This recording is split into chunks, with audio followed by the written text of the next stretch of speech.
guys, welcome back, and today I'm going to be reviewing Bumblebee, the movie itself. In case you're wondering why I haven't posted my ranking of the 12 movies I saw this year, well, it's now 13, it's because I was waiting until I saw either Bumblebee or Aquaman, and we were debating, my family was debating which one we wanted to see first, and my sister and I both agreed we both wanted to see Bumblebee first. Um, and I agree with everything that's been said. I think this is the best Transformers movie. It's definitely my favorite. My sister says she thinks that this one's tied with the first one. I don't personally agree with that, so this will be a spoiler review. I will be posting my ranking later today. I wanted to wait until I saw this movie. So anyway, getting into the review itself, this first half won't have spoilers, but I will get into spoilers. This will be a spoiler review for the most part. So getting into my favorite parts of the movie without spoilers. This movie has a better sense of humor than the other Transformers films. I think you should definitely go see it. I think that it has a better sense of humor. Like, Michael Bay's style, it's really bad. Michael Bay could not direct if his life depended on it. And, he is a producer for this movie, but he's not the director, which I think is what made the change on this movie, because he wasn't directing it, and it made a big change for the better. So, yeah. Michael Bay's style of humor was really bad, kind of creepy, and it wasn't funny at all. None of the jokes really landed. This movie has a really fun style or sense of humor, which the other films didn't have. Like, it kind of makes fun of itself at quite a few points. Like, at one point, John Cena's character is like, I mean, they're Decepticons. Like, how much more of a red flag can you get, you know? It's pretty hilarious, and it's like, they needed that kind of style of humor where they kind of make fun of it, because these are robot transforming cars, you know? So yeah. So moving on to the characters, I thought John Cena was kind of funny as the army general, the army general kind of guy who worked for the military. I thought he was kind of funny. You can't really take him seriously because he's kind of like, I think that it was intentionally taking itself seriously and he was supposed to be kind of goofy. If not, then I think I just can't take him seriously in this movie at all because he was kind of hilarious. Haley Steinfeld gives an amazing performance here. I haven't seen her in too many other movies, but she gives a fantastic performance here. I think, in my opinion, I think she just did a great performance, or gave a great performance. And her friend, I was worried at the beginning, because her friend was kind of weird and dorky, and he was kind of annoying me. But then, I kind of started to like his character more later in the movie. So yeah, it has a better style and sense of humor, and, it knows what to pick fun of in Transformers itself. And a lot of the designs are based off the cartoons, like the 80s cartoons. Like, there's Optimus is kind of more off the cartoon design. So yeah, this is, it's definitely, it's kind of a more self-aware Transformers movie, and the humor is on point. The performances are kind of, I would say, top-notch. I think they did a really great performance. And with a lot of the other Transformers movies, a problem that I had with them is, like, the action is really hard to follow, and there's too many characters. Like, there's a million interchangeable Decepticons or evil robots, because they're not always Decepticons. In this movie, it's very straightforward. They don't mention Megatron once. You've got Evil Decepticon 1 and Evil Decepticon 2. They are the two main villains. It's very straightforward, which I really appreciated, which is something that I think the other films failed at. They had too many Decepticons, there's too much going on. This one, you've got Bumblebee, and you've got the two villains. It's very straightforward, in that sense. So, yeah, that's kind of it. That's kind of all I want to say without getting into spoilers. So I definitely recommend, if you're a Transformers fan, or even if you're not a Transformers fan, to be honest, I think you'll actually really enjoy this movie. I think this film can be accessible to someone who isn't, like, the most, like, super into the Transformers lore. I think Transformers fans themselves are going to love this movie, but I think this movie works really well for kind of people who are just kind of entering the franchise. And, yeah, so that's all I want to say without getting into spoilers. So, getting into spoilers, I really liked how they handled Haley Steinfeld in this movie. More so, I kind of felt a connection with her. I think that she had a really good arc with, like, her father dying, and she doesn't really feel comfortable with her new dad. I think she gave a really good performance in that aspect.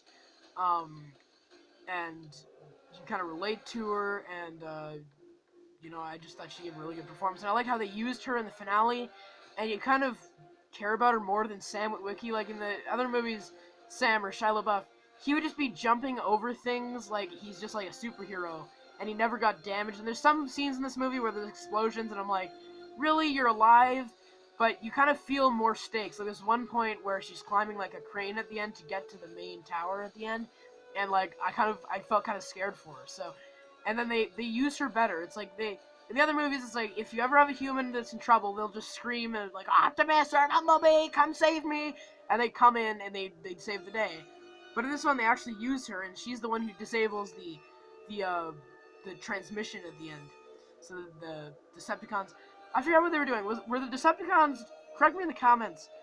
But I think the Decepticons were sending out a fake transmission to the Autobots to make them to trick them into coming to Earth so that they could kill them, or were they calling in more Decepticons? Correct me in the comments. But I'm pretty sure they were trying to trick the Autobots into coming to Earth. But I liked how she was the one that disabled that, and I like the way they used her. It's like, you know, like in that scene, the Jet Decepticon, whatever her name is, I don't really remember their names, but the main female Decepticon turns into a jet and she's about to blast her, and then Bumblebee shoots her down. I like the way they used the humans in this movie, because, you know, like, as humans in the Transformers movies, you can't have a human, like, go fight one-on-one with a Transformer, you know? So, having them used in that way where, you know, they're small enough so they can sneak in there and they can disable the weapons, but the other heroes, like Bumblebee himself, has to fight off the other Decepticons. I like that aspect. So yeah, I also think this movie kept it a lot more consistent, like, with the way, like, it was kind of weird how when the Decepticons shot the humans, they, like, turned into goop or whatever. Like, there's the one guy at the beginning, and then the one evil guy is, like, the evil Decepticon is like, I love the way they pop, or something. They're just so evil and self-aware. It's just, like, I think that's intentionally, like, the character's kind of goofy. It's like, John Cena is this intentionally goofy... He works for Sector 7, which I think is the same operation that, what's his name, J.K. Simmons worked at in Transformers 1. So, what happened after that? Like, did John Cena get kicked out of the group? I don't know. But, it keeps it more consistent. Like, and, at the beginning of the movie, they have a character called, Cliff Jumper. And I think I remember him from the 80s cartoon. Let me know if he was in the 80s cartoon, because I think I remember him. I think I remember really liking this character. So, just remind me in the comments, if you have a strong enough knowledge of Transformers, who, Cliff Jumper was.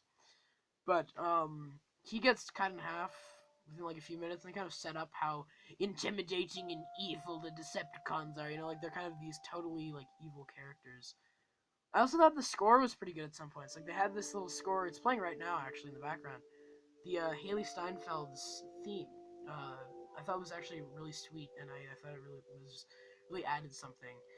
And I thought the whole relationship, really all the relationships between all the characters, um, were just very sweet. You know, like her relationship with Bumblebee was very sweet, and her friend, and it's a really just charming, sweet movie with a lot of heart, which I really appreciate, because all the other Transformers movies were just big explosion fests with like robots, and they go around and they fight each other, and it's just kind of really just distracting, and there's really no story, and they try to kind of have character moments, but they really flop. Like in Transformers: The Last Night, they tried to have that moment where Bumblebee's like, "Optimus, it's me, your oldest friend," and it's like, really? Like, I think him getting his voice back at that moment was actually really lame and decreased the emotional moment there.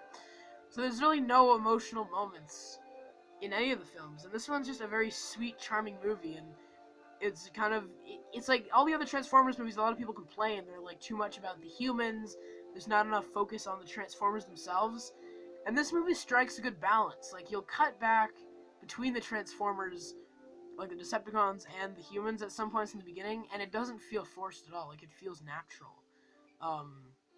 And I really like that. Like, they strike a good balance. Like, you really care about Haley Steinfeld's character, more so than Shia LaBeouf's character. And I don't think Shia LaBeouf gave a bad performance in the Transformers films. I just think that his character, you didn't really care about him. I really cared about Haley Steinfeld's character, and they have a character...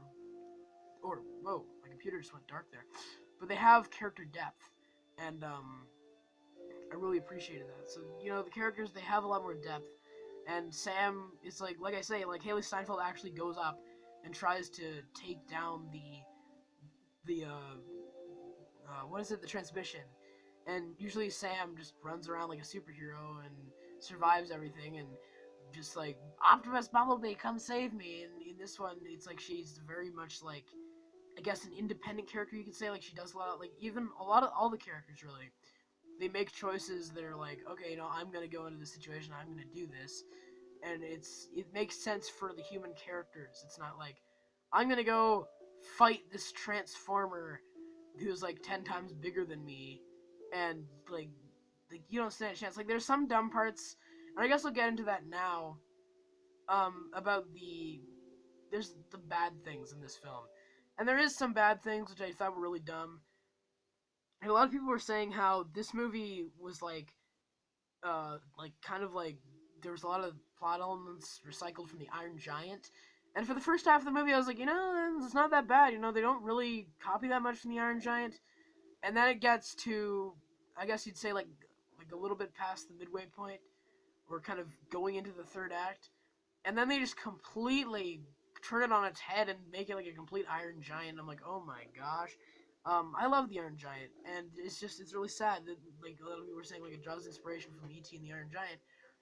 But there's literally a scene in this movie where Bumblebee turns evil for a second. Haley Steinfeld is like, B, don't do this, and then he's fine. Like, it's literally a direct copy of the Iron Giant when he turns into, like, when he's, like, remembers. Like, they literally have that, like, Bumblebee's memory comes back. He's like, memory core restored. And then his eyes turn red, and he blows everything up for, like... But in the Iron Giant, it meant something, and it went on for, like, a while. And it was really paid off when they did it, but I knew it was gonna happen. Like, I knew that they were gonna resolve it, so just immediately Haley Steinfeld's like, hey, stop. And then he's like, okay. And it's like, what even happened there? Like, did he turn into a Decepticon for a second? Like, I don't even know what happened there. It was just really awkward and weird, and I didn't like that at all. I also thought when John Cena just came in at the end, like, he comes in with a helicopter towards the end, and just openly just goes into this area where there's two aliens with crazy guns that he already knows can turn people into goop. And, well, maybe he doesn't, but they can turn people into goop, and he just flies in there with a helicopter and immediately gets shot down.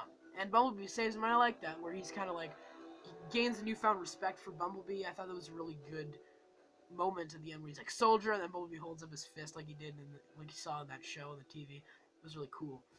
It was kind of a cool little arc for John Cena's character. But that, and then what else was I gonna say? I thought that was really dumb how he just flies in there.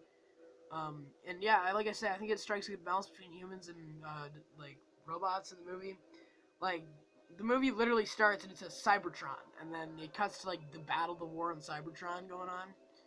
And I think you see Shockwave, if I'm not mistaken, on the battlefield there, and he like launches out a dog at Optimus, and I really like the ending where he gets he scans the Camaro and then he turns into the Camaro. I thought it was really cool, and he plays that song, and then he's like, "Don't you forget about me," and he drives off. That was really great. And then he goes across the bridge, and I'm like, why is he driving next to that truck? And I was like, oh, it was a really kind of clever moment. It's like, Haley Steinfeld's character, it's Charlie, right? Charlie. She wouldn't know that. But Bumblebee knows, and it's a really clever moment where he's just driving across the bridge, and Optimus said, I am coming, and in the credits scene, you find out he's there. And I feel like that kind of decreases the mystery of that. It's not really a mystery, but like, literally in the next scene, the second after the title comes up, it cuts to Bumblebee and Optimus in a forest. And he's like, hello, my friend, B17. And he's like, my name is Bumblebee. And, so, I like that moment where he says these Bumblebee, because, like, I was like, how would Optimus know to call him Bumblebee in the other future films if they used to call him B17, but then, like, Bumblebee tells Optimus, no, I want to be called Bumblebee. And I thought that was really sweet. It's like, hey, I want to keep the name that person gave me, because, like, I really cared about that person. I really liked that. But I didn't like that Optimus is, like, I like the ending where it just, like, I like the second part of that scene where it shows Haley Steinfeld or Charlie, and she's fixing up the car, kind of fixing that brokenness between her family and the loss of her father. I really liked that when she's driving off in the car. I thought that was a clever like scene. So they could have kept that. But I feel like the meteorites coming down with the Autobots at the end there, like the final shot is of the or the shot before it cuts to Charlie fixing the car. It shows the meteorites coming down, um, which I think was not necessary because we know that the meteorites with the other Autobots come down after Sam finds Bumblebee in the first Transformers. So maybe it just takes them a while to get there, but Optimus shouldn't be there yet. Like he only shows up in the first one. So to be honest, that actually kind of creates problems. But I don't know if this one, because he turns into the Camaro, so they're obviously trying to tie it into the first Transformers.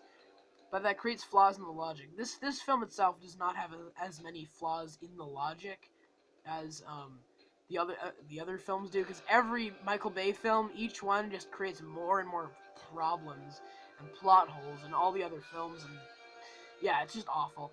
But this film is not awful. So yeah, that the ending doesn't really make sense actually. Now that I think about it, Optimus shouldn't be there. Like the Autobots and Optimus don't show up until the beginning of the first one. But I did like that scene where Bumblebee's driving across the bridge with Optimus. And I like that truck design for Optimus. It's very different from what we see in the other films. But yeah, I liked that scene. So I think it should have just been blast shot, Bumblebee and Optimus driving across the bridge, and you don't actually need to see them there because showing the meteorites kind of just creates a flaw in the or a plot hole. But I did like Bumblebee telling Optimus that he wants to be called Bumblebee or his name is Bumblebee because like if he just calls him B-17 and then in the other movies he calls him Bumblebee, I was like, how is that? Like at the beginning of the movie, I was like, okay, then how is he gonna know to call him Bumblebee in the future? And then he tells him. So I like that. And then one more problem is on Cybertron, Bumblebee flies in and he's like driving around and he's like, but Optimus is like, where is B-17? He comes driving in, he's shooting everybody, he's like, hey, sorry I'm late. But it's like, he is a car, right? In that scene, if I'm not mistaken. He is transformed as a car. So how, if they're still on Cybertron, how do they know how to transform into vehicles yet? Like, in the first one, I thought they just kind of discovered what vehicles were for the first time. Like, the Decepticons are transforming into jets and stuff, and the Transformers, like, Shockwave has, like, a dog or something, and then Bumblebee is as a car, like, he is transformed into a car. So that's one problem. Let me know if that's actually a problem or if it's just something that I didn't notice. I think it's probably just something that I don't know about the kind of the lore of Transformers, but if I'm not mistaken, I do not think that the Transformers should know what vehicles are at that point. Um, but anyway, moving on to the ratings for this movie. I really loved it. I thought it was really dumb when Bumblebee turns evil for like 1 second and then like just turns good again. Like that was really unnecessary and didn't need to happen. And the plot could have just kept going without that scene in there. And it just felt like a total ripoff of the Iron Giant. So moving on to the ratings for this movie, I'm gonna give it a B plus. I was thinking A minus, but then after that scene with the Iron Giant thing happened, I was like, oh my gosh. But yeah, I really like the characters. I think Haley Steinfeld gave a great performance, and yeah, I think this is a really fun movie. It's the best Transformers movie. Very heartwarming and just charming. So I'm gonna give Bumblebee a B plus. I think it's a really fun time. I think you should definitely go watch it. If you haven't seen Spider-Verse yet, I definitely recommend you see Spider-Verse first because I think it's a better movie. But yeah, I'm gonna do my ranking of the 13 movies I saw this year, including Bumblebee, later today. I just have to fit in Bumblebee onto that list now, and I think I know exactly where to place it on my list.